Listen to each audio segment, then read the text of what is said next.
Okay, so imagine you take an ordinary piece of tin, right? Just a random scrap of basic metal. Right, just like something you'd find in a junk drawer. Exactly. And you put this piece of tin under a microscope, and you hook it up to this highly sensitive monitoring device, Okay. and you're watching the graph, tracking its structural baseline. And then you apply a dose of chloroform to that metal. Which just sounds so crazy right off the bat. It really does. You literally anesthetize a piece of tin. And what happens? The vibratory pulse of that metal actually begins to slow down. Wow. The graph flatlines. And then as the chloroform wears off, the metal slowly wakes up, and it regains its normal state. It sounds completely like science fiction or just, totally absurd. Right. But the crazy thing is, this was proven, like in a rigorous controlled laboratory setting back in the 1920s. Yeah, and it completely tears down that wall between mind and matter. We are so conditioned to believe that life is over here. Right. Like biology, heartbeat, consciousness. Exactly. And the dead matter is just over there. It's separate. But when you start applying actual empirical science to these ancient metaphysical claims, you realize something huge. Which is what? That the sort of X-ray we use to view reality is, well, it's really only showing us the absolute outermost shell of what's going on. Which is exactly the core mission of our deep dive today. We're looking at what is probably one of the most paradigm-shifting texts of the 20th century. Oh, absolutely. For those joining us, we are drawing strictly from the original 1946 verbatim reprint of Paramhansa Yogananda's Autobiography of a Yogi. Total classic. Yeah.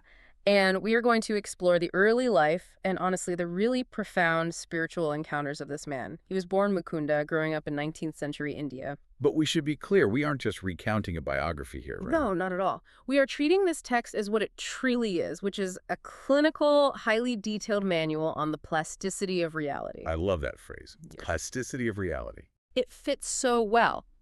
We're going to examine how these ancient Eastern spiritual sciences really challenge our modern Western understandings of human potential. And physics and just the hidden forces of the universe in general. Yeah.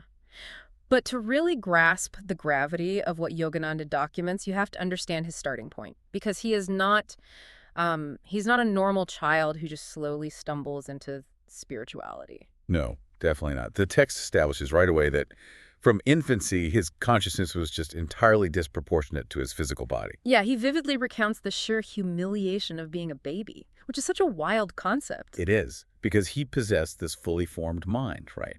He was thinking in multiple languages, retaining these really clear memories of a previous incarnation. As a yogi in the Himalayan snows, right? Exactly. But he's trapped. He's trapped in this infant's body that couldn't walk or even articulate a single word. That immediately establishes the tension of this entire text for me. The consciousness is vast, right?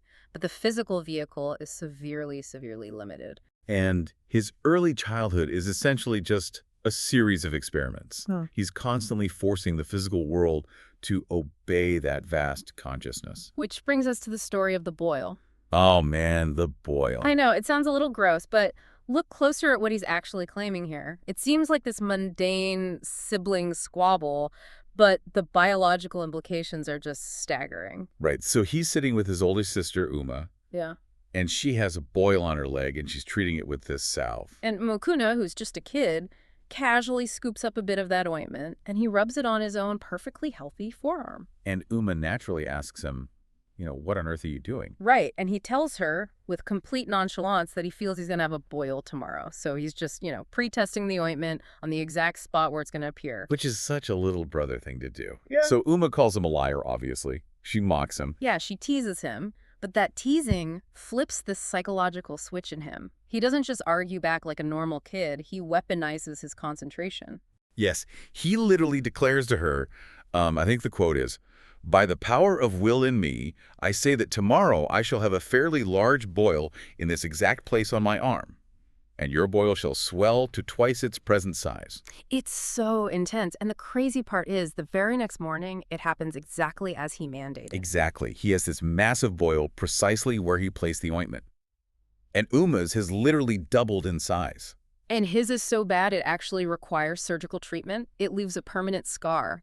His mother is terrified by this, and she warns him never to use the explosive vibratory power in speech to do harm. Explosive vibratory power in speech. That's heavy. It is. But let's strip away the mystical language for a second, right? We understand epigenetics today. Right. We know that severe stress can trigger physical ailments in the body. Sure, yeah. But this isn't passive stress. He is claiming that human concentration, when you combine it with spoken language, can act as a targeted vibratory energy. Energy that literally alters localized cellular structure overnight. It's the absolute fusion of thought and biology. Yeah. We tend to think of speech as just, acoustic waves vibrating vocal cords to convey abstract info. Right, just sounds. But Yogananda's mother, and honestly the physical scar itself, they point to an entirely different mechanism. Which is?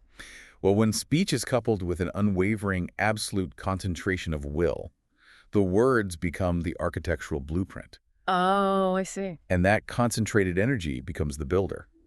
The mind commands the body to manifest an anomaly, and the local tissue just complies. Okay, but giving yourself a localized skin condition is one thing, right? It's internal. You're messing with your own body. Right. There has to be a hard limit to this, because the jump from altering your own cellular structure to altering the external physical environment, that's a massive leap. It is, which is what makes the story of the Lahore kite match so mathematically baffling. Oh my gosh, yes. Let's unpack this one. So he's on the roof with Uma again, and they're watching this match where kids try to cut each other's kite strings with this glass-coated thread. Which sounds incredibly dangerous, by the way. Totally. So Mukunda is bragging, basically, claiming that the Divine Mother gives him whatever he asks for. And Uma, who is just the ultimate skeptic in these stories, she points to two kites flying far away, and she challenges him. She says, I suppose she would give you those two kites.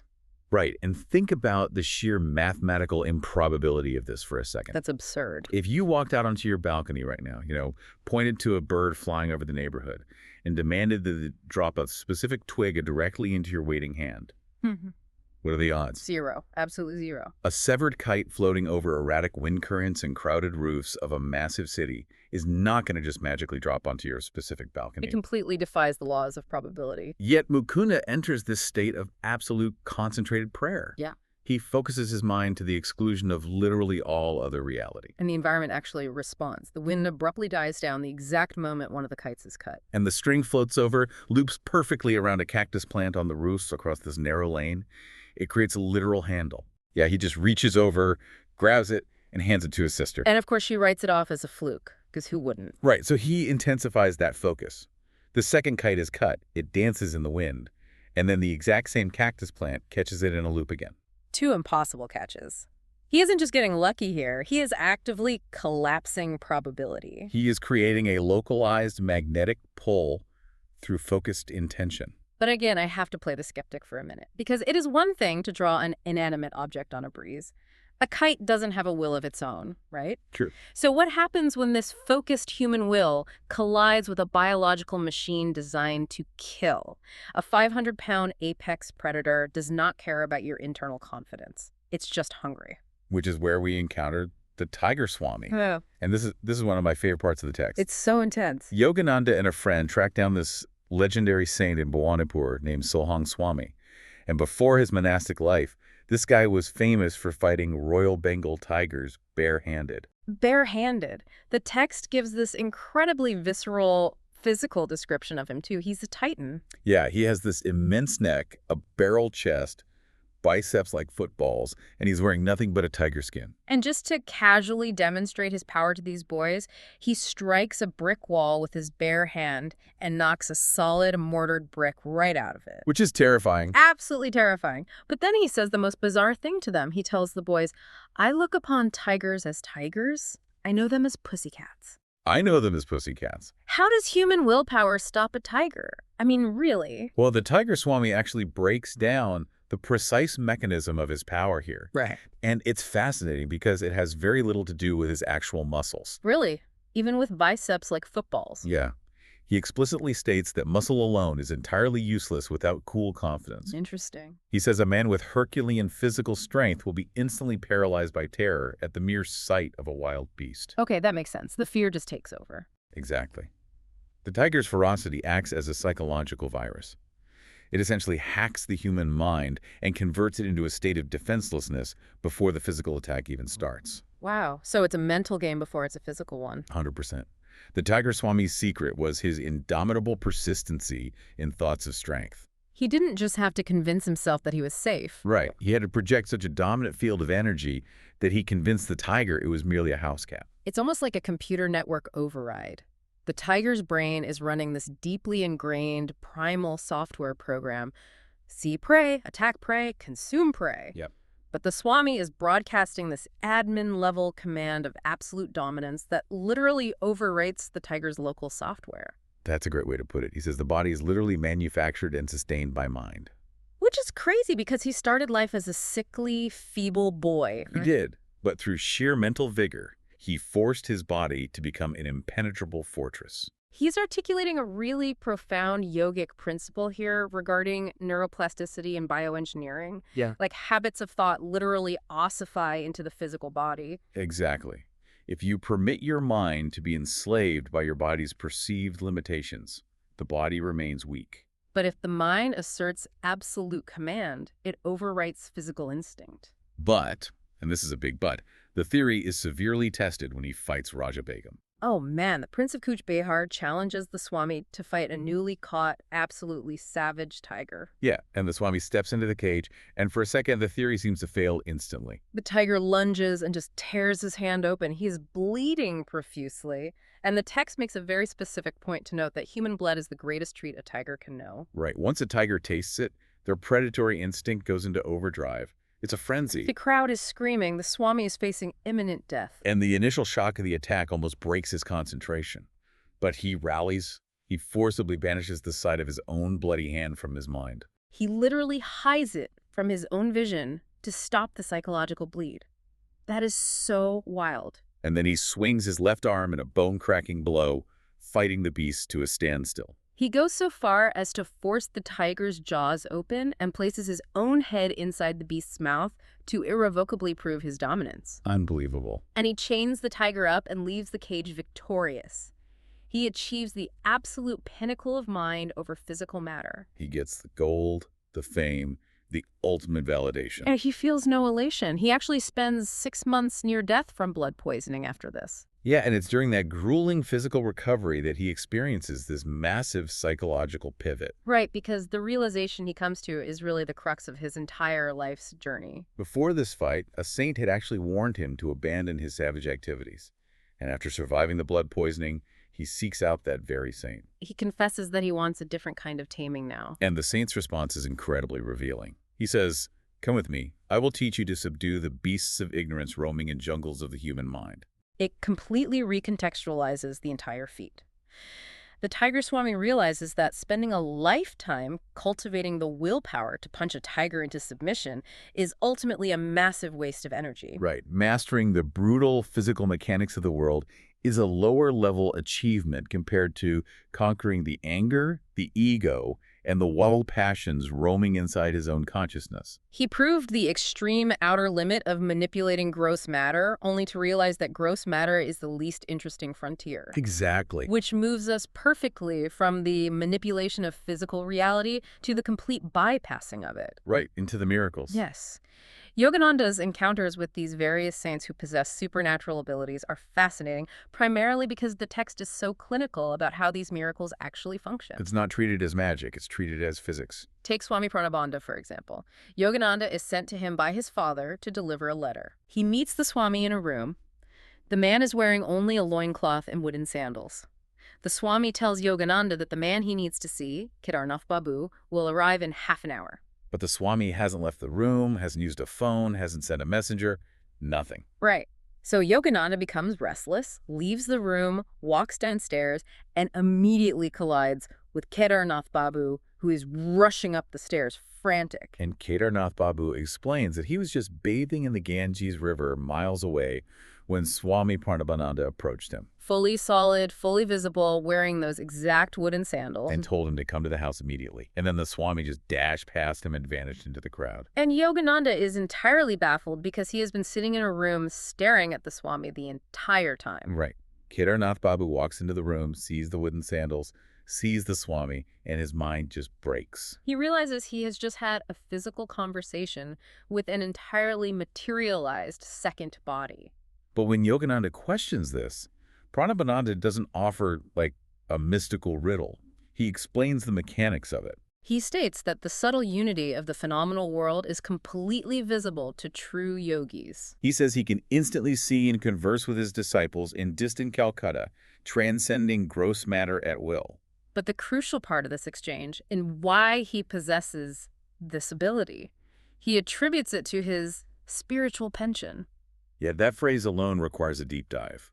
What does a spiritual pension actually mean in the context of altering physics? Seriously, unpack that for us. Well, Pranabananda explains that for years he lived a dual life. He worked a mundane job in the railway department, but he spent half the night in intense meditation. Constantly begging his guru for divine intercession, right? Right, because he couldn't pierce the final veil of consciousness. He was experiencing these fleeting states of deep meditation, but he always had to return to normal, limited human consciousness. Which has to be frustrating. Oh, incredibly. But finally, his guru blesses him, and he achieves a permanent, irrevocable union with the infinite. So from that day forward, he doesn't have to try to meditate anymore. Exactly. He ceaselessly enjoys a spiritual pension of fathomless peace. The supernatural abilities like bilocation and materializing a second physical body are merely side effects. They're just byproducts of that unbroken, continuous connection to the foundational energy of the universe. Exactly. It's not the goal. It's just a symptom. Contrast that profound state of being with the perfume saint, Gonda Baba. Oh, this is a radically different flavor of miracle. It really is. And Yogananda's reaction to it is incredibly telling. Because Gonda Baba is basically a showman. Yeah, he sits on a leopard skin in a crowded room, essentially performing for an audience. He asks Yogananda, what perfume do you want? Yogananda says he wants the scent of a rose. The saint makes a gesture, doesn't even physically touch Yogananda, and suddenly Yogananda's palm smells intensely of roses. The saint then takes a scentless flower and physically alters its aroma to smell like jasmine. The accounts go even further.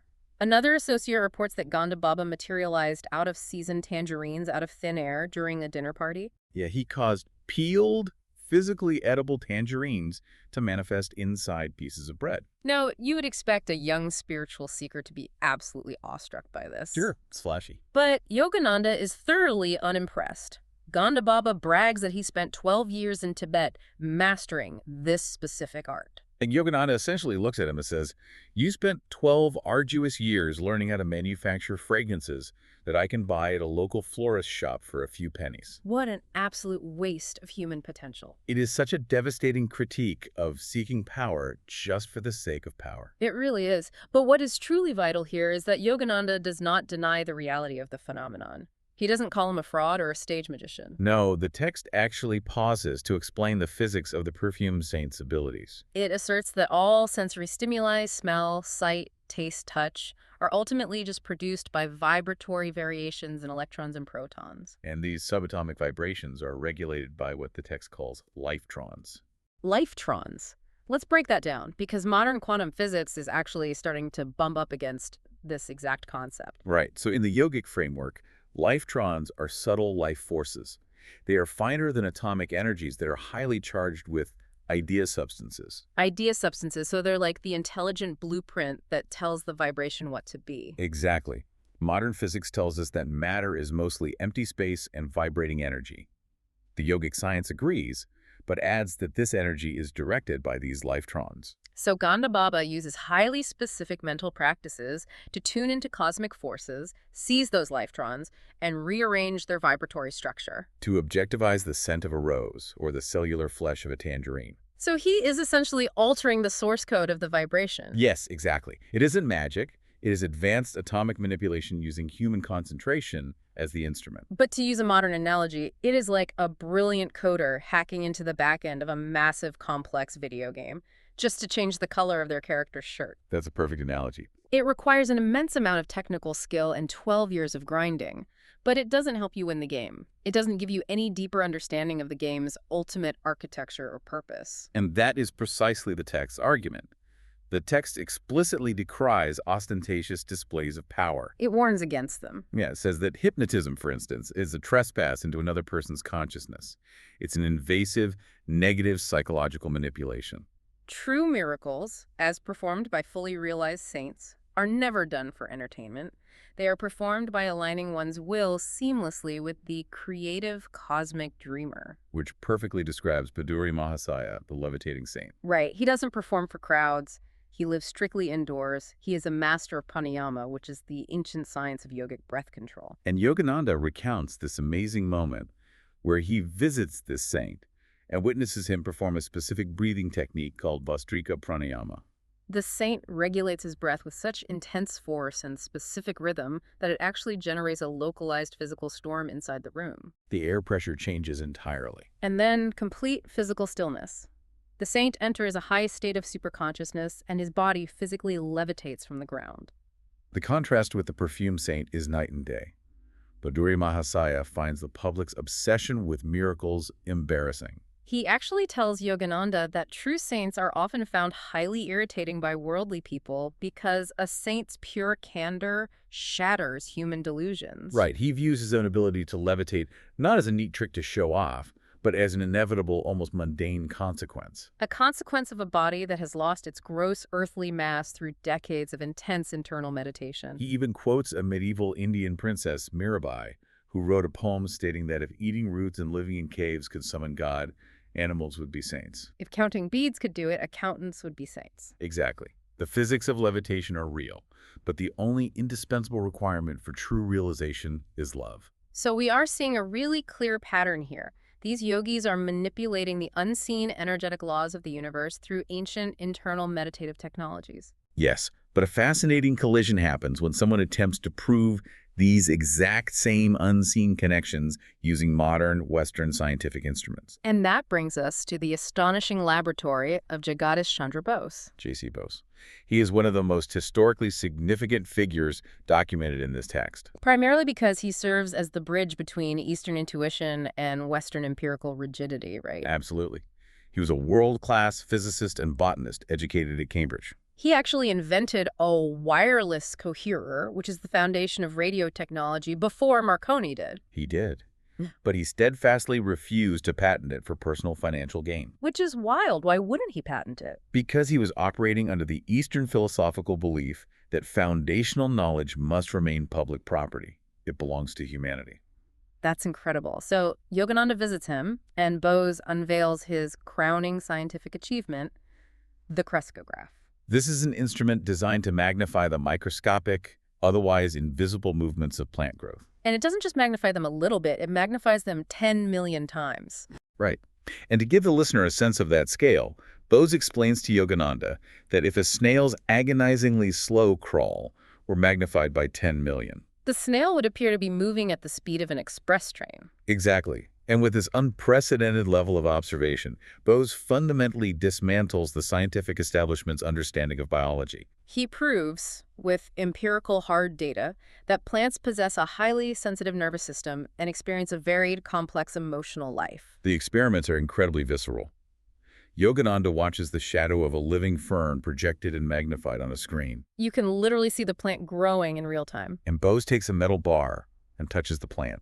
Instantly, the growth on the screen abruptly stops. The plant is reacting to outside interference. It is experiencing a form of biological hesitation. And then Bose takes it to a terrifying extreme. He administers chloroform to the plant. He anesthetizes a fern. The magnified growth stops entirely. The plant is rendered unconscious. He then administers a chemical antidote. And right there on the screen, the plant slowly revives and resumes its biological growth. And he goes even further. He passes a sharp instrument through a plant stem, and the magnified shadow records violent, spasmodic flutters, which are the undeniable physiological markers of pain. followed by the final, completely still punctuation of a death spasm. He proves that trees possess a complex circulatory system, an actual pulse that functions precisely like an animal heart pumping blood. Okay, so plants feel pain. They respond to anesthetics. They have a pulse. That alone rewrites biology. But he doesn't stop at organic matter. No, he applies these exact same incredibly sensitive instruments to inorganic matter, to metal, which brings us back to our intro hook. Right, this is the moment where the boundary lines of physical reality completely vanish. Bose hooks up a solid piece of tin to his instruments. The graphs immediately begin recording the characteristic vibratory waves of its atomic structure. It had a baseline pulse. He applies chloroform to the tin, And the vibratory writings on the graph begin to slow down and eventually stop. The metal is anesthetized. As the chemical wears off, the metal slowly regains its normal vibrating state. And then he dispenses a highly poisonous chemical onto the tin. The graph immediately registers a violent, chaotic quiver, and then the needle dramatically writes out a flat line. He essentially issues a death notice for a piece of metal. Bose proves that metals, the steel used in your kitchen scissors, the iron in your car engine, are subject to fatigue. They literally get tired. They require periodic periods of rest to regain their structural efficiency. Their life pulse can be physically harmed, exhausted, or entirely extinguished by heavy pressure or electric currents. Think about the implications of this for a second. We talked about the network override regarding the tiger swami, where human will altered a biological predator. Right. But Bose erased the boundary between organic and inorganic entirely. He proved that a universal reaction brings metal, plant, and animal under a single unified law of life force. Quantum entanglement suggests that particles interact instantly across vast distances, entirely ignoring classical physics. And Bose is showing that the desk you were sitting at, the plant in your window, and your own nervous system are all singing the exact same vibratory song. He proved empirically in a Western laboratory what the ancient Indian rishis knew intuitively thousands of years ago. Yeah. In his dedication speech for the Bose Institute, he explicitly addresses this collision of worlds. He talks about how he strayed into the border region of physics and physiology, and to his absolute amazement, he found the boundary lines vanishing. But he faced immense hostile pushback from the scientific community, right? Oh, definitely. Because he offended their academic caste system, the physiologists were outraged that a physicist was encroaching on their territory and rewriting their textbooks. But he persisted, and he delivered this incredibly profound statement. All creative scientists know that the true laboratory is the mind, where behind illusions they uncover the laws of truth. The true laboratory is the mind. He perfectly combined the Western demand for empirical, rigorous verification with the Eastern heritage of deep, unfettered introspection. And his work laid the groundwork for massive shifts in our understanding of biology. The text notes that years later, scientists at Columbia University discovered that the long, single cells of the freshwater plant Nutella are virtually identical to single nerve fibers in animals and humans. They propagate identical electrical waves. The plant literally became a Rosetta Stone for deciphering human nerve impulses. Bose even envisioned a future where the vivisection of plants could entirely replace animal testing because the reactions to drugs and stimuli are astoundingly unanimous across the spectrum of life. It completely changes how you view your entire environment. Everything is vibrating, everything is reacting, everything is, on some fundamental level, alive and sharing the exact same energetic blueprint. But Bose had his laboratory. He had his controlled environment to prove these unseen connections. Yogananda had to prove these exact same invisible laws out in the chaotic, unpredictable, and highly dangerous real world. Which brings us to the ultimate empirical test of faith, the penniless journey. Yogananda's elder brother, Ananta, serves as the perfect stand-in for the modern skeptic here. Yeah, Ananta is an accountant. He deals in hard numbers, ledgers, and practical reality. He looks at Yogananda's spiritual fervor and just mocks him. He tells him that all this talk about relying on the invisible hand of the universe is poetic nonsense. He states flatly that if Yogananda were actually forced to rely on God for his food and shelter, he would be starving and begging on the streets within days. But Yogananda refuses to back down. He states that he would never put his faith in random passersby rather than the underlying intelligence of the universe. So Ananta issues a challenge, and he structures it exactly like a controlled scientific experiment in divine providence. The parameters of the test are brutal. They really are. Yogananda and his friend Jitendra must travel to the city of Brindaban. Rule 1, they must take absolutely zero money with them. Rule 2, they are strictly forbidden from begging for food or money. Rule 3, they are not allowed to hint at their predicament or ask anyone for help. Rule 4, they must not miss a single meal. And Rule 5, they must not get stranded. They have to secure transportation back to Agra before midnight. If Yogananda can successfully navigate the physical world using only the invisible laws of the universe, Ananta promises to abandon his skepticism and become Yogananda's disciple. So they get on the train, and Jitendra immediately cracks. He is the ultimate control group in this experiment. He possesses zero faith. None. He spends the train ride complaining, deeply regretting the trip and vividly predicting their imminent starvation. And Yogananda just simply tells him to be quiet, maintaining an absolute, unshakable mental conviction that the universe is already working on their behalf. And almost immediately, the unseen laws begin to orchestrate reality. Right. A complete stranger on the train, a man they have never met and have not spoken a word to, suddenly leans over and insists on taking care of them when they reach Brindaban. Yogananda actually tries to brush him off to ensure the test is pure, but the man is compelled. He links arms with them when they get off the train, secures a horse cab, and transports them to a stately hermitage run by a highly respected woman named Gary Ma. And here's where Carl Jung's concept of synchronicity kicks into high gear. This isn't just a lucky coincidence, it is a highly meaningful orchestration of events. Gary Ma welcomes them warmly and tells them they arrived on the absolute perfect day. Why? Because her hermitage had spent the entire day preparing a massive, incredibly elaborate feast for two royal princes, who had unexpectedly canceled at the very last minute. The sheer scale of the provision is staggering.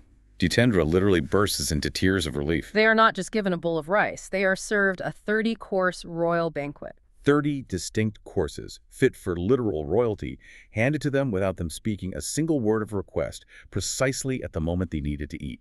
But human nature is incredibly stubborn, isn't it? Oh, always. Later that day, they are resting under a kadamba tree. Jitendra is full, his immediate biological need is met, and what does he do? He instantly starts complaining again. He is terrified about how they will get train tickets back to Agra without any money before the midnight deadline. He is completely memory-holed the miracle of the 30-course banquet that happened just hours prior. It is the most universally relatable detail in the text.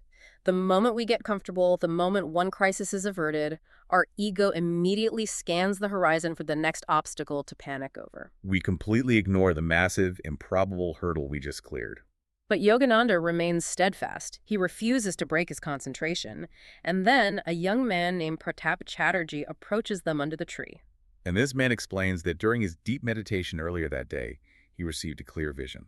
In that vision, he saw two forsaken figures resting under the specific kadamba tree, and he explicitly recognized Yogananda's face. Compelled by this vision, he sought them out. He insists on acting as their host. He takes them sightseeing, buys them sweets, and crucially, purchases their return train tickets to Agra. They return before midnight, flawlessly executing every single parameter of the challenge. Ananta is utterly astonished. The ledger doesn't balance. The practical reality he worshipped has been circumvented.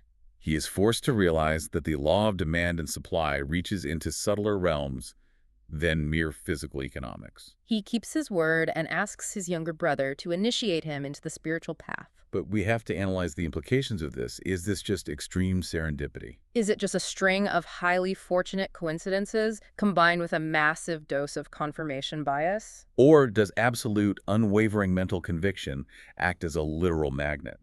Does it draw physical resources to a person in the exact same way the Tiger Swami's will overpowered the biology of the tiger? The text frames this through a highly specific philosophical lens, cutting through the chains of agency. Right.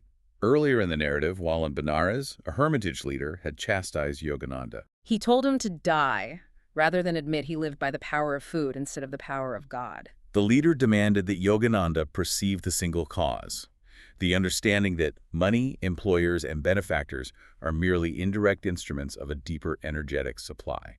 By accepting Ananta's impossible test, Yogananda intentionally severed all the standard physical instruments of survival. He removed the chains of agency. He relied solely on the single cause. And because his internal state was perfectly aligned and free of doubt, the external environment had no choice but to respond perfectly. He proved that his faith wasn't just poetic rhetoric, it was a functional, operational law of reality. And because he passed this ultimate test, because he proved he was not bound by fear of the physical world, he was finally energetically ready for the most important encounter of his life. He had been searching for his specific, destined master his entire life. He had seen the man's face in visions. And finally, walking through a narrow lane in the chaotic holy city of Benares, he sees him standing there. Sri Yukteswar. The recognition is instantaneous. It is a profound, soul-level collision. Sri Yukteswar looks at him and says, "How many years I have waited for you." It is a moment of overwhelming, unconditional love. But the text immediately subverts our expectations of what a guru-disciple relationship looks like. The love is absolute, but it does not equal indulgence. Not at all. Sri Yukteswar is incredibly strict. His discipline is almost startlingly unemotional. Yogananda is thrilled to have found his master and naturally assumes he will now live a peaceful life in the hermitage, meditating all day. But his guru immediately orders him to return to his family and enroll in a standard college in Calcutta. Yogananda is crushed. He has spent his whole life trying to escape the mundane world, and his guru forcefully shoves him right back into it. Because Sri Yukteswar's philosophy is fiercely practical. He understands a core truth. True spirituality isn't about fleeing to a cave in the Himalayas to escape your responsibilities. Fleeing is easy. True mastery is learning to control your mind within the chaotic, frustrating, everyday world. He also has a strategic vision. He knows Yogananda is destined to travel to the West to teach, and he knows that Western audiences will be far more receptive to the teachings of a man who holds a formal university degree. But the most profound lesson Yogananda learns about navigating the physical world happens at night, and it involves something incredibly mundane. The mosquito lesson. It is brilliant in its simplicity. Yogananda is trying to sleep in the hermitage, but he is getting absolutely eaten alive by mosquitoes. He is miserable, itching, and frustrated. He naturally assumes that his all-powerful guru will use some sort of localized miracle to banish the insects. So he purposefully coughs loudly to wake his master up. But when he checks on Sri Yukteswar, he realizes his master isn't asleep. He is in a state of profound yogic trance. He is not breathing. His consciousness has completely withdrawn from the physical vehicle, making him entirely impervious to the physical world, including the swarm of mosquitoes. When Sri Yukteswar eventually returns to normal consciousness, he instantly diagnoses Yogananda's frustration and laughs at him. He delivers a line that serves as the thesis for much of the book. Is the whole world going to change for you? Change yourself. Be rid of the mosquito consciousness. Be rid of the mosquito consciousness. It is such a vital reframing. But the lesson goes even deeper the following evening. Another mosquito lands on Yogananda's thigh. He automatically raises his hand to violently smash it. But mid-strike, he remembers Patanjali's core yogic principle of ahimsa, which translates to harmlessness or nonviolence. Wanting to be a good spiritual student, he stops his hand and lets the mosquito live. And Sri Yukteswar, who is quietly observing him, says, "Why didn't you finish the job? The death blow already had been struck in your mind." This is where the philosophy gets incredibly surgical. Yogananda is deeply confused. He asks, wait, do you advocate taking life? And Sri Yukteswar offers a masterclass in nuance. He explains that the physical world is inconveniently arranged. Sometimes, for the sake of physical survival or hygiene, you are compelled to exterminate harmful creatures. But true ahimsa is not merely the outward physical act of not killing. True ahimsa is the complete internal eradication of the passion for destruction. It is a radical reframing of morality. We judge morality by physical outcomes. Sri Yukteswar judges it by internal architecture. He is teaching Yogananda that you can perform a physically harmless action like stopping your hand from swatting a bug. But if your mind is boiling with anger, annoyance, and the desire to kill, you have already committed the violent karmic act in the energetic realm. The physical restraint is just window dressing. Conversely, you can perform a necessary physical defense like clearing pests from a home to prevent disease, with a mind that is entirely peaceful, objective, and devoid of a single trace of inner hatred or animosity. Sri Yukteswar applies this exact same internal architecture to physical health.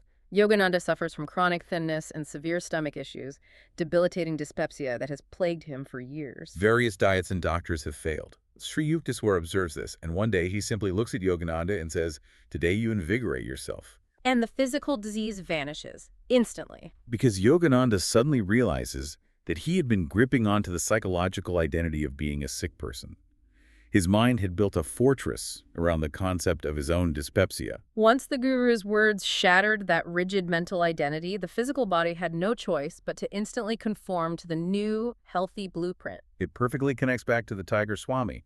The mind manufactures the body. We allow minor annoyances, a buzzing mosquito, a rude email, a physical ailment to entirely dominate our consciousness. We become trapped in our egos, constantly reacting to the friction of our environment instead of mastering our internal baseline. Sri Yukteswar proved that ultimate liberation isn't about changing the external world to suit your preferences. It is about completely mastering your energetic reaction to it.